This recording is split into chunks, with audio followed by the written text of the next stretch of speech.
Hello, I am Kelly Perkins, and I am here with David Maldow on Let's Do Video. It's a podcast where we talk about all things UC, and today we are here to talk about Zoom Perspectives.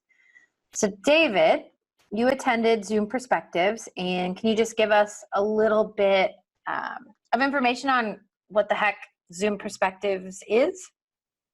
Sure.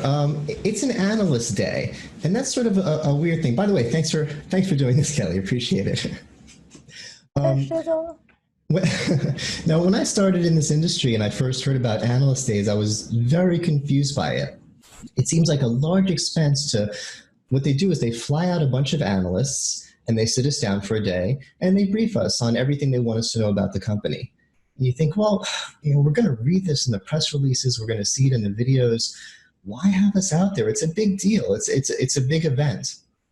And it's because there's things that they really need us to know.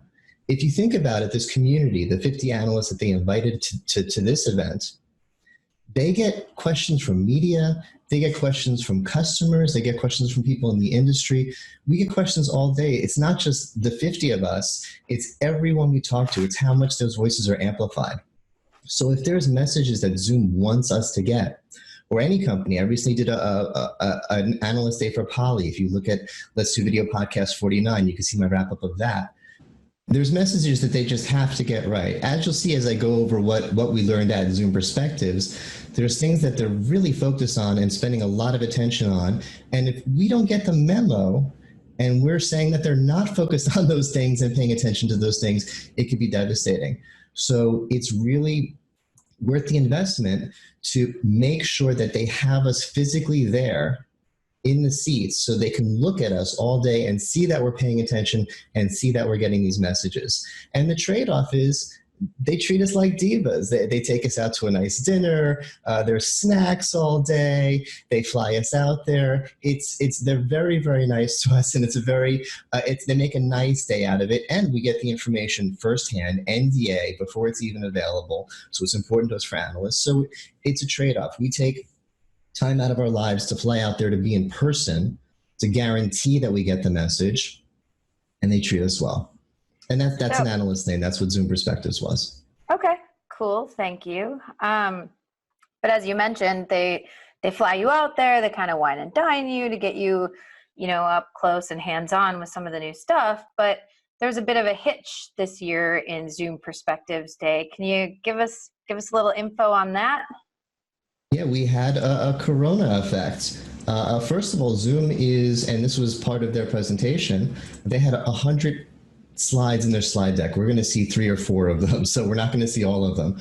But they have their own response to corona, and that was part of their presentation. Basically, for anyone in China, there is no more freemium Zoom. It's just everyone gets the full Zoom. You just sign up and you get the full Zoom for free. And you can see the other things that they're doing to respond. But as far as this event, 2 days before the event, they canceled it and decided to hold it virtually. Now, I know that you've been in this industry a long time and you've hosted, you've created, you've produced a lot of events. Switching from an in-person to event to 2 days before to a virtual event, is that the worst nightmare scenario or what?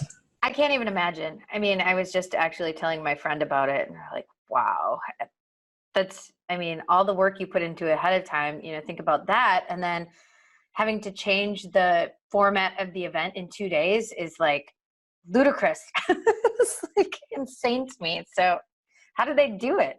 It was unbelievable. They did a great job. They had everyone there who needed to present in the room. They had a room set up, obviously a Zoom room set up with Zoom video. Luckily, they're Zoom. They're a video company, so they were particularly ready for this. They gave us all links to the room at the right time. And as far as the logistics of it, they recreated the agenda. They had to do a lot of things on short notice. And it was really impressive. With Zoom, there's an expectation. If you've ever been to Zoomtopia, you know it's an amazing event. Everything's great. The food is great. All the presentations are great. So the first Zoom Perspectives, we were expecting it to be really nice. They think of the details. And the morning of the event, I wake up and I'm like, okay, I'm still here. I'm not in San Jose where I thought I was going to be, but I'll log in and I'll watch the videos. There's a knock at my door. And the Zoom swag that I had been expecting as a LDV analyst showed up. So they had that ready to go way beforehand, and they managed to coordinate to get them mailed out, expedited mail, so that we had them there, so that we had the swag that we needed, for our analyst day. Those sort of little things they took care of. Okay, so what's in the bag?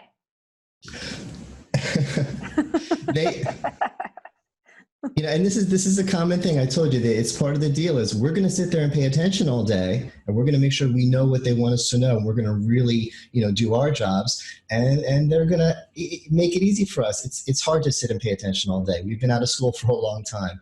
It's nice if there's some chips and cookies and crackers and sweets and whatnot. And also some nice stuff. They included that little, what is this item? It is actually a phone charger. And it's one of the ones where you just kind of put your phone on top of it. That's awesome. Very cool. It's got little secret cords in the side. I mean, it's nice. It's nice stuff. They took attention to the details. I was going to say the details. That's super cool. When you think of a few more things, just to let you know the kind of expense and time and preparation they put into these events, and obviously when they do it live, it's much amplified. They gave us a gift of sneakers. They gave us a link to the Nike site, and you could put in your own company colors and company logo. And I have my Let's Do Video sneakers are going to be showing up. It's ridiculous. The last thing, and this shows how they pivoted. I was thinking that if I had to do a live event and switch to virtual, I would just be trying to survive. Right. And they took time to think of, what do we need to do now that it's virtual? They sent us all vouchers for DoorDash. So during the lunch break, we don't have to drive out and grab lunch. We could stay at our home offices or offices. That is so cool. Right? I'm right. It seems like a little thing, but it was like, and I'm like, is it me? And other analysts were tweeting about it saying, that was really classy. I'm like, okay, it's not just me. Zoom has a reputation for thinking of those things. And, yes, it was hard. Yes, it was, you could see that the team was stressed out. But they made it happen. It was really impressive. And it's a model going forward, because I think a lot of companies are going to be having to do this. Yeah, I think it seems like they hit the nail on the head. Like they got it done and they did it right, because just the swag bag, everything, and the thought and the detail, that's super cool. Yeah. Well, I know they did it right because I really could have cheated. I could have been sitting here and working on other things. I was paying attention all day. I feel like you owe it to them after all of that, right? Exactly. So what did you, give us a high level of what you learned. What's the cool new stuff? What can you actually tell us that's not NDA? Sure. Well, there were 100 slides. I'm only going to show you a few of them. But if we even look at the agenda and take our analyst eyes to the agenda, you could see what they wanted us to know, right? There was the coronavirus update. We start out, of course, with the business interview, just letting us know their amazing numbers, which now that they're public, we know anyway, but it's good to see them. Products. And this is something that I learned right away as soon as I looked at the agenda, because if you asked me what Zoom products they're going to talk about, I would have said, okay, their video stuff, their phone, audio stuff, and chat. Mm-hmm. And if you look, I was wrong. They have Rooms separate. That says something about their strategy right there. Rooms isn't just part of meetings and webinars. Rooms is its own thing. It has their attention as its own thing. Also, dashboard. There were things in there that they think are important, and I need to know that they think are important. Then, of course, they talked about security. We'll get into that, and the behind-the-scenes business stuff. But just really quick, the business overview. And again, I'm not going to show you all the numbers, but there were some really cool. There were two really cool slides I wanted to show you. So these are stats on their customers. Zoom is the blue line. The other lines are a lot of their competitors. And yeah, right? And we all know this, and we've seen this in various forms, but to see it here was really just, this was the tone that's starting the analyst day on. I also thought this was interesting. These are downloads of their app on the iPhone, which I think is more organic. More people decide to get this than it's at my office, it's on my desktop. You get it so you can work. It's an individual preference. It really is. And you could see Zoom is leading their top competitors in most areas. And I was wondering about this. I'm like, where does this come from? Is this real? So I opened up my own phone and I went to the free business app section, and there it is, right where they said it is. And there's Teams right where they said it is. So this is up to date. They're not messing around. It's impressive. Yep, and that was it from the business side. There was again a lot more numbers, a lot of NDA things, but the overall perspective is obviously Zoom is doing very well. Positive. Yes. So we don't have to go session by session, but give us the spiel on some new product updates. Is there anything specific that you want to share that you learned, or? Well, I can't give too much. There's a lot of NDA here, okay. But I can go through them quickly and give you an overview. Meetings and webinars obviously has a huge amount of their focus. They've been leading. They have a huge customer base that they're getting constant feedback from. They have a lot of features under development, a lot of things coming quickly. Some of which they've already previewed at Zoomtopia.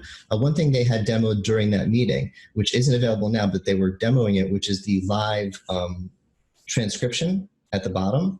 Oh, cool. That was really cool. And I was just using it to kind of test it. But then I realized I liked it. I thought it was for, people who, if you have hearing issues or something of that nature, it was useful for me because some people don't have good microphones. Some people have bad internet connections. Some people mumble. So when some of the other analysts were asking questions, I had trouble understanding them.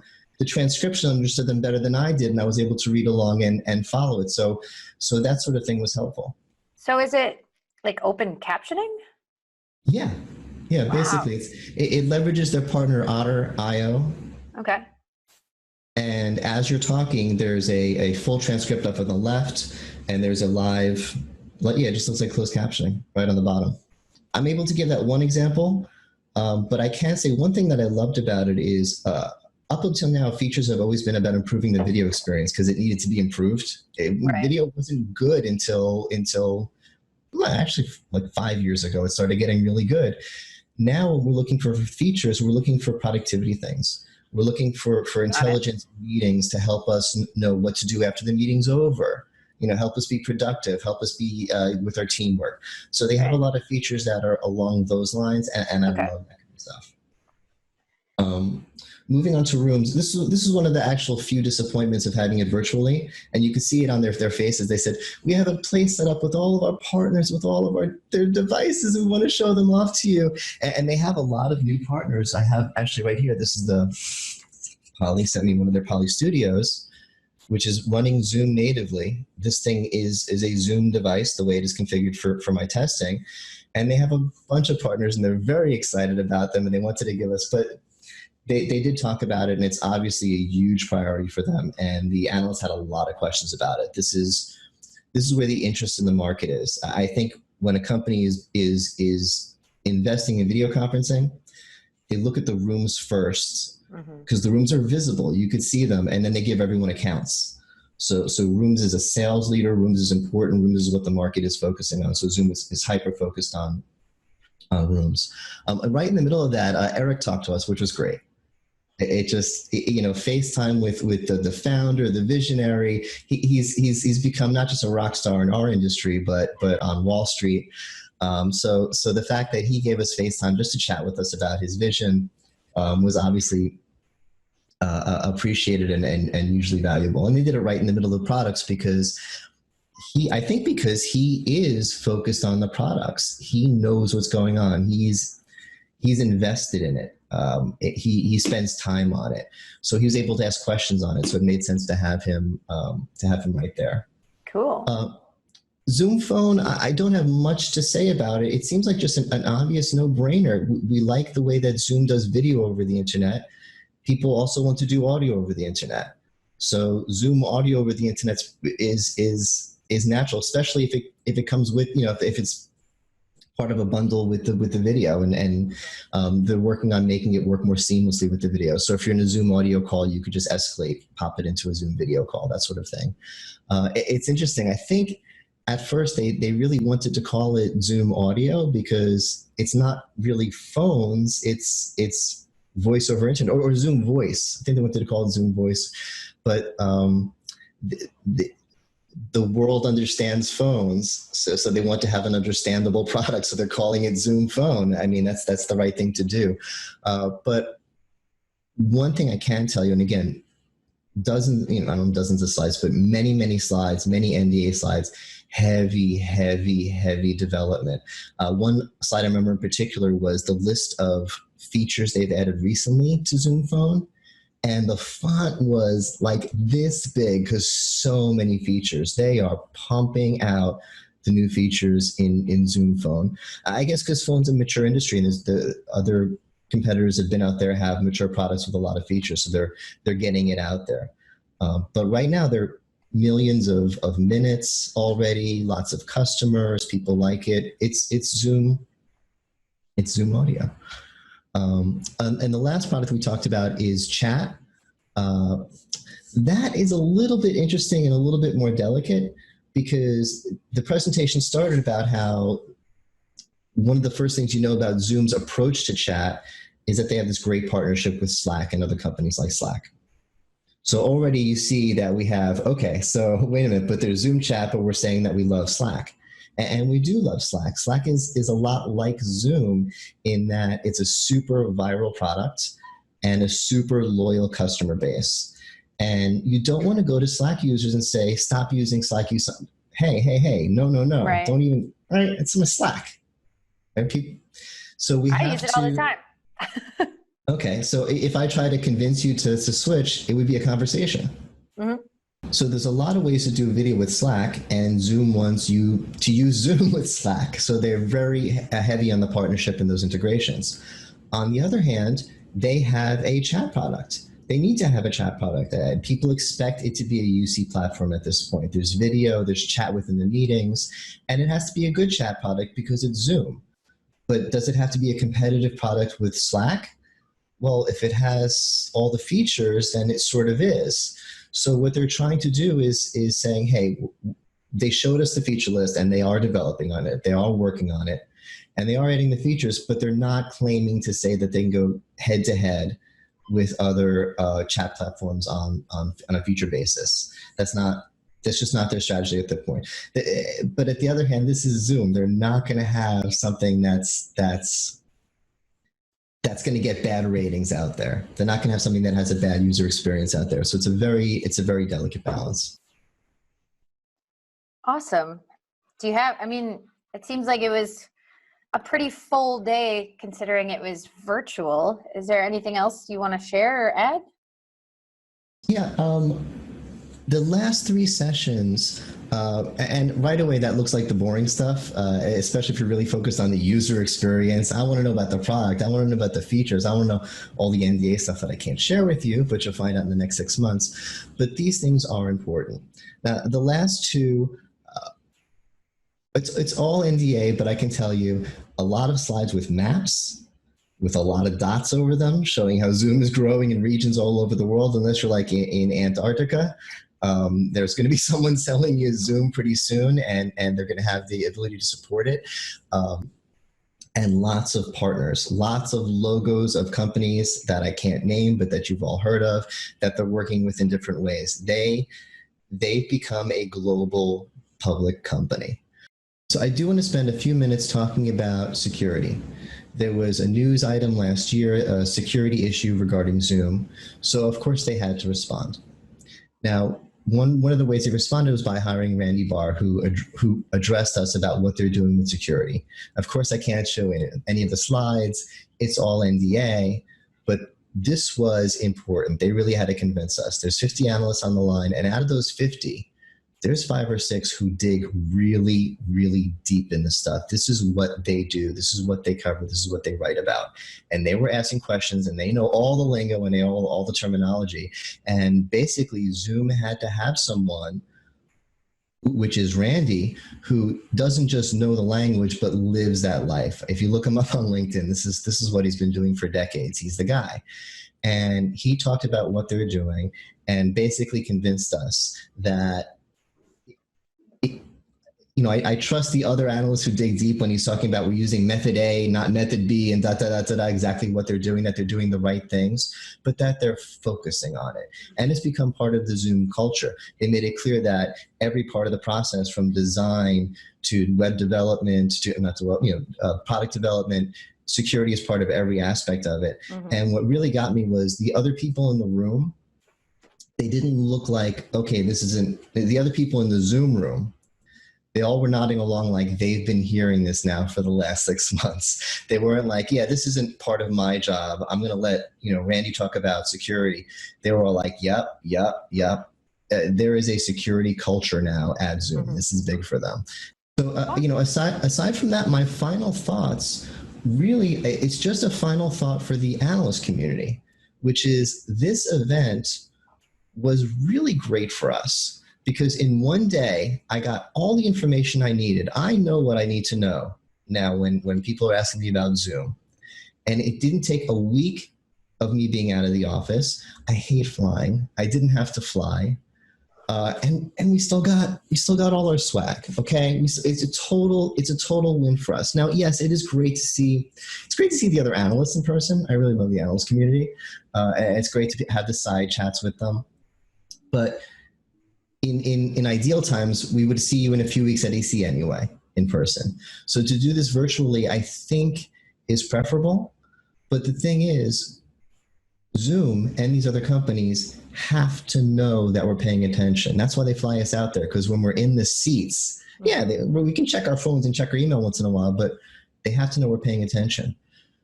At this event, less than half of us had our cameras on. They do not know if they got their ROI. They do not know if they were paying attention.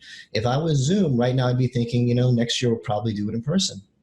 And I'm not trying to shame anyone or blame anyone. It's normal video culture. If you're in a meeting with 50 people, you don't bother turning on your camera because who cares? Right. But for these events, if any of these happen, I suggest we all turn on our cameras and, hey, turn it off once in a while to do things, but leave your camera on for most of the day so that they know that we're paying attention, so they don't make us fly out next time. Well, sounds like a pretty awesome event. I mean, super impressive, very informative. And like you said, you didn't even have to leave your house, which is so cool to pull off a virtual event, because I think people have been trying to do this for so long and just haven't quite figured out how to do it. But now that we have such, video, audio, chat, all of these capabilities, thanks to Zoom and other folks, it's becoming a reality. And with the coronavirus scare and everything that's going on, if we have to do things virtually, at least let's make the best of it. Right? Exactly. And I think they gave us a model. If they could pull this off in 2 days, if you have a normal advance notice of 2 months, I think you can really... imagine what you could do. So, no, this is super cool. Thank you for sharing. I think it's awesome, and I appreciate you letting me be a part of this, and super cool. Thanks so much.